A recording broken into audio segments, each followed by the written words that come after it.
Saudara, kita akan pantau proses pencarian dan evakuasi korban tambang di Bone Bolango yang akan dilaporkan oleh jurnalis Kompas TV dari Kota Gorontalo, Hence Tumilar. Hence, ini sudah masuk hari ketiga pencarian. Masih ada berapa korban lagi? Kalau tadi kan kita ada informasi sekitar 19 korban meninggal dan 51 masih dicari. Apakah ada penambahan jumlah korban dari data tersebut? Iya baik, Bella, dapat saya laporkan bahwa untuk proses pencarian korban yang tertimbun tanah longsor di tambangan rakyat di Suwawak Timur, Kabupaten Bone Bolango, hingga saat ini masih berjumlah 51 orang berdasarkan data posko dan berdasarkan beberapa warga yang sengaja datang untuk melaporkan kehilangan anggota keluarga yang kebetulan diinformasikan melakukan aktivitas pertambangan di lokasi pertambangan Suwawak Timur. Dan informasi yang kami dapat dari posko terakhir untuk jumlah ini merupakan data yang selain dihimpun dari laporan informasi warga dan keluarga korban, juga diperoleh oleh petugas Basarnas dari keterangan-keterangan warga yang berada di lokasi pertambangan. Namun ironisnya hingga saat ini petugas belum bisa memastikan jumlah korban yang berada di lokasi tambang ketika terjadi kejadian tanah longsor.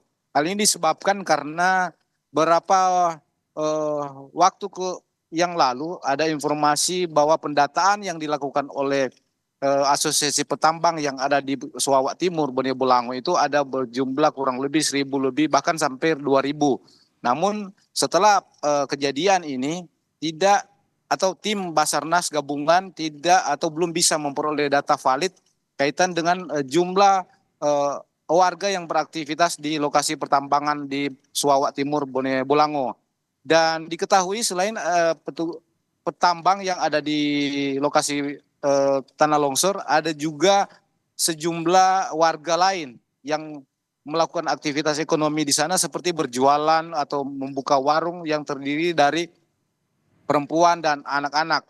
Dan ini dibuktikan dengan hasil temuan korban pada hari yang pertama dan yang kedua itu ada salah satu anak dan ibunya yang ditemukan meninggal. Ini merupakan warga yang beraktivitas di pertambangan yang terjadi longsor di Suwawak Timur.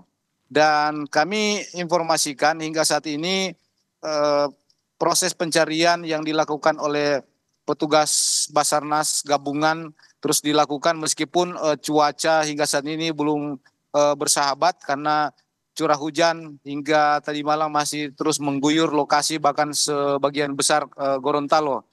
Dan ini mengakibatkan tim evakuasi agak kesulitan. Sementara peralatan yang dimanfaatkan atau digunakan dalam proses pencarian di lokasi kejadian ini sangat minim. Demikian, Winda. Hence, tadi Anda mengatakan korban ada yang terdiri dari ibu dan anak. Berarti korban ini sudah dievakuasi sekitar mungkin di hari Senin atau mungkin di hari Minggu. Kemudian apakah di posko di mana Anda mendapatkan informasi sudah ada seperti misalnya call center atau petugas yang memang mencatat data-data, dan jika ada keluarga yang berada di luar atau jauh dari lokasi seperti apa? Bagaimana mereka menghubungi posko tersebut? Apakah ada call center-nya kah? Ya, baik Indah. Untuk di posko induk dari tim Basarnas dan TNI Polri memang sengaja telah disiapkan posko pengaduan warga bagi yang kehilangan anggota keluarga yang sementara melakukan aktivitas di pertambangan.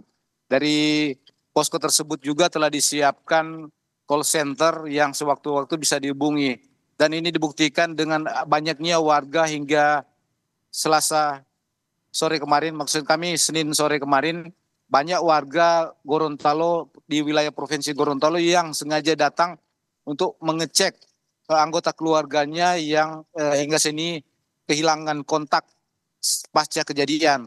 Bahkan tak hanya di Gorontalo, di daerah-daerah sekitar seperti Bulang Mongondo hingga Sulawesi Tengah ada warga yang datang untuk melakukan pengecekan kaitan dengan informasi anggota keluarga mereka yang belum bisa dihubungi pasca kejadian.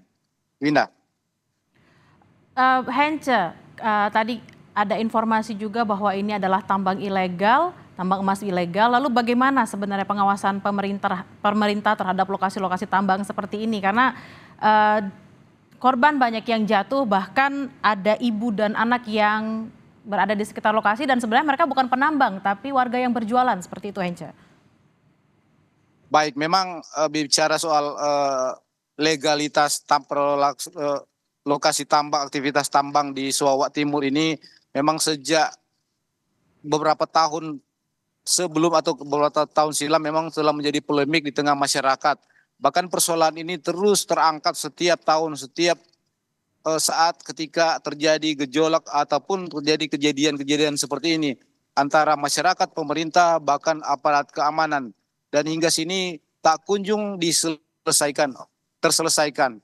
Beberapa waktu lalu pernah dilakukan rapat bersama antara asosiasi penambang, pengusaha-pengusaha tambang dan warga penambang dengan pemerintah, bahkan aparat keamanan untuk melakukan penyelesaian persoalan legalitas dari lokasi tambang ini.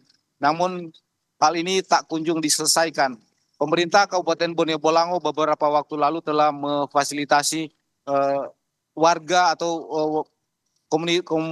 komunitas tambang yang ada di Sarawak untuk mendirikan operasi-operasi agar aktivitas tambang di sana dianggap legal. Namun hingga saat ini belum juga terlaksana. Dan hal ini yang menjadi penyebab bahwa persoalan bahwa lokasi tambang rakyat yang ada di wilayah Sarawak Timur ini masih dinyatakan ilegal hingga saat ini.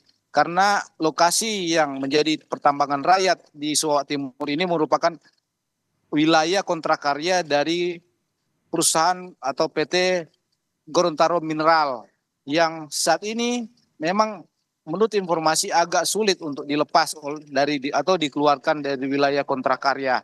Dan ini sementara dari warga setempat merupakan tempat ini menjadi pencari nafkah dari zaman dahulu, sudah menjadi ladang atau tempat warga setempat untuk berusaha mencari nafkah bahkan menghidupi keluarga yang ada di sana.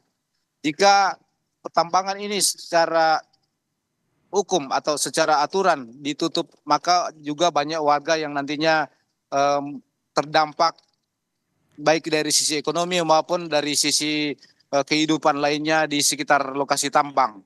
Wina. Baik, terima kasih laporan Anda Hence Tumilar langsung dari Gorontalo terkait longsor di tambang ilegal Gorontalo. Selamat bertugas kembali dan berhati-hati.